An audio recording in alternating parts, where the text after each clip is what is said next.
Welcome back to Life in Review. I'm Josefa Salinas, your host. We are definitely in some uncharted waters. So many things happening that I don't think there's anybody on the planet that has ever been through before. We might have been through pieces of it and simulations of it and something kind of like it, but never all at once and never all at the same time. And it's happening to us now. Our health has changed. The way we look at the world has changed. Our politics are changing. The whole concept of life is up in the air. So it's time to decide what your meaning is going to be as it comes back down. There's a book that can help you find your way. The Power of Ritual, turning everyday activities into soulful practices. I tell you, I love the title. Casper Ter Kuile is with us this morning. Casper, this is an amazing book. I'll tell you this right off the bat. As soon as I was done reading it, there was a big smile on my face and a smile in my heart. Oh, Josefa, thank you so much. That's the nicest thing anyone can say. I appreciate it. Yeah, I mean, it was amazing. But let's get right down to it. Wouldn't you agree that these are uncharted waters that we are all attempting to navigate and swim through? You know, my husband and I moved to Brooklyn, New York in August, and we had maybe 6 months of getting to know the city, and then suddenly lockdown came. And it's been a wild and scary ride, honestly. And I think a lot of us have been really in a state of reckoning, really thinking about how do I want to live? What's important to me? Which relationships do I really want to invest time and attention into? And at the same time, kind of creating these new rituals that help us know, is it a weekend? Is it a weekday? Because we need these rituals to help us kind of structure our lives into a healthy rhythm. Yeah, because all of a sudden we are sitting here going, wait a minute, what day is it? Where am I going? What is my purpose? Did I really need to go into the office every day because I'm functioning really well, still getting all of my work done in a much more peaceful setting right here in my house? So when we think about going back to a situation, for many people, there won't ever be a go back to the situation. Things are being restructured every moment. A lot of our personal relationships are being restructured. The way we look at religion, because there's a lot of people that felt if they didn't go to church on Sunday and stand there with a bunch of other people and recite something that they've all memorized because they go every Sunday, that somehow they weren't going to heaven. And all of a sudden we couldn't go to church, so does that mean we're not going to heaven? No, all of a sudden we realized that perhaps we can have this community still and this spiritual connection. You know, what is the thing from the Bible where it says, split a piece of wood and I am there, lift a rock and you will find me? Well, all of a sudden that became very, very true, because we all realized that our spirituality or our religion was actually within us. Well, this is so interesting because we often think about religion or tradition as something that never changes. But, we are in the midst of big changes. More and more people are less and less religious. 40% of millennials now describe themselves as unaffiliated in America. So it's a sea change in how people are identifying. But at the same time, even amongst those 40%, 2 out of 3 still say they believe in God or a higher power, and 1 in 5 even pray every day. And so what we're seeing is not necessarily a decline or a disappearance of religion, but that it's changing. And I love your example of COVID as one more data point that illustrates this story, is that tradition is in fact always changing, because history is changing, right? Whether it's the technology we live with, the structure of the economy, the physical places where we share space, all of them impact the way in which we practice rituals, the way in which we feel connected to each other. And so I think this is a real paradigm shift moment for religion to kind of meet the cultural reality in which we're in. Absolutely. So let's break it down real quickly, because some people might, when they hear the word ritual, sometimes it takes on a mystical meaning, like it's some kind of weird voodoo thing that you're practicing. What is a ritual? I think you're exactly right. Sometimes we hear that word ritual and we think of really complicated ceremonies and all sorts of incense. And of course, it can mean those things. But really what I mean is a way of making the invisible visible. So very often a ritual is not about fulfilling a very practical purpose. That's what we mean when we say a habit or a routine, right? Like brushing your teeth. With a ritual, we're always fulfilling a purpose that's bigger than the physical actions that we're doing, right? There's a bigger intention, there's a bigger meaning that we're symbolizing through that ritual behavior. And so for me, those rituals can be very complex things that we do, in a cathedral space, for example, but it can also mean the way that you put moisturizer on your face. So, for example, I do this every morning. When I put my moisturizer on, I say to myself as I look myself in the mirror, I say, today is going to be filled with joy and suffering, and every day is no different, right? It's just a little moment to remind myself of that wisdom that this too shall pass, right? Like there's going to be good things, there's going to be difficult things today, so buckle up. And so little moments like that, which help you reconnect with wisdom, with yourself, with the place that you live in, that can be a ritual too. And very often, we think of rituals maybe as decorative, but actually rituals shape who we are going to become, because what we practice is what we become. And so I really believe in rituals as helping us provide a kind of a foundation for ourselves that is one of our choosing, rather than just, the to-do list that we're given or the advertising that we're exposed to. So in the book, you talk about group exercise like CrossFit and Soul Cycle are the new church. Why is that? And what actually is church? Because church really is taking on a new meaning. It doesn't have to be that square brick building with the steeple on top and some guy standing in the front. Right, absolutely. And if you think about, the earliest church communities, none of them had buildings. So it's definitely important to make a distinction between the building and the community that gathers. So our interest in these fitness groups really started when at Harvard Divinity School, we started to interview people who were not religious. And we asked them, where is it that you find meaningful community? And we heard all sorts of stories. But over and over again, these fitness groups ended up being really important. And it wasn't just that this was a place to go to lose weight or to gain muscle. This was a place in which people were accompanying one another through a diagnosis of cancer, through a divorce. This was a place where people were getting married and bringing their kids. This was a place where people gathered to do talent nights and raise money for good causes. This was a place that had things like dietary laws, kind of like you see in Judaism, right? With food that you're allowed to eat and food that you're not allowed to eat. The paleo diet at CrossFit has kind of the same impact. People kind of go on pilgrimage to the CrossFit Games every summer. So you started to see all of these religious echoes in this very secular place. And we started to see that there were these deeper patterns that were beyond just a working out community, and that these were communities that really loved and looked after one another, that they were communities of commitment and courage and care that to us looked kind of religious. But they probably wouldn't want you calling it religion. No, and that's what's interesting is that so much I think of our language around religion, a lot of people really don't resonate with. Whether it was because of the kind of politicization of religion, especially in the 1990s, or just a real hesitation about seeming to be kind of proselytizing.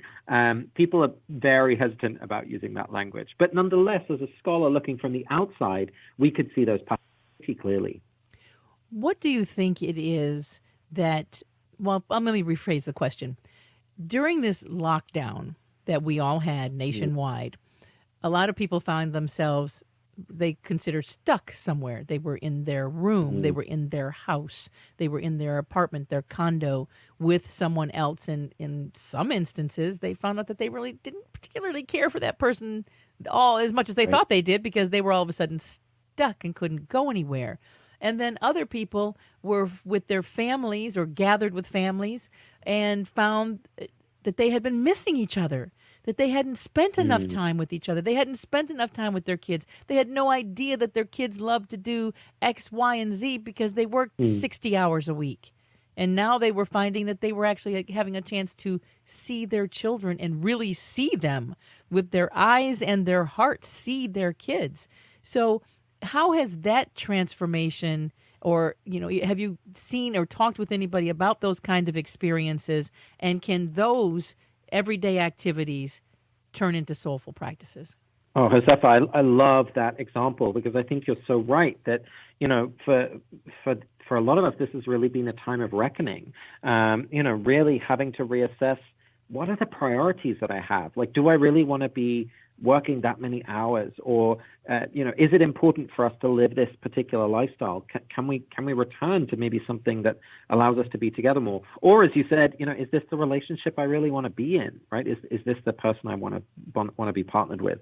And I think for me, what's so exciting is to see the ways in which people are creating new rituals at home, whether it's, pizza night on Wednesdays, right? Or it's a little neighborhood walk at the end of the day. I think a lot of us are kind of reconnecting with what matters most. And some of the rituals I talk about in the book are those local walks. I look at the ancient art of pilgrimage and what can we learn about pilgrimage that we can apply to a walk around the neighborhood. One of the things that pilgrims would often do is to, when they arrived at their destination, not just to be like, okay, I'm here, let's go home, but they would circumambulate. They would walk around their destination 3 times or 7 times as a way to kind of honor that place and that location and then continue the journey home. Or they might make tea out of, plants that were growing along the path. So you might see what kind of herbs are growing or local flowers are blooming that you can smell. So it's all about engaging with the natural world in a way that helps us remember that we are part of nature, not separate from it. But it can also be just at home, whether it's snuggling the kids as you put them to bed, or a late night story before bed.